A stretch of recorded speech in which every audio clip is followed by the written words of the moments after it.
खबर है कनकोट के इलाके हैबत रोड पर खुले मैनहोल में बच्चा गिरकर जाँ बहक हो गया है। 7 साल बच्चे की शनाख्त कदीर मीरानी के नाम से हुई है। वरसा के मुताबिक बच्चा 3 दिन से लापता था। शहरियों ने अपनी मदद आप के तहत बच्चे की लाश गटर से निकाली। खबर है कनकोट के इलाके हैबत रोड पर खुले मैनहोल में बच्चा गिरकर जाँ बहक हो गया है। 7 साल बच्चे की शनाख्त कदीर मीरानी के नाम से हुई है। वरसा के मुताबिक बच्चा 3 दिन से लापता था। शहरियों ने अपनी मदद आप के तहत बच्चे की लाश गटर से निकाली। खबर है कनकोट के इलाके हैबत रोड पर खुले मैनहोल में बच्चा गिरकर जाँ बहक हो गया है।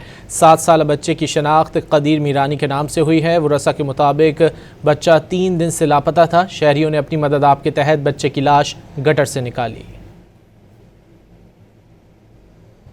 खबर है कनकोट के इलाके हैबत रोड पर खुले मैनहोल में बच्चा गिरकर जाँ बहक हो गया है। 7 साल बच्चे की शनाख्त कदीर मीरानी के नाम से हुई है। वरसा के मुताबिक बच्चा 3 दिन से लापता था। शहरियों ने अपनी मदद आप के तहत बच्चे की लाश गटर से निकाली।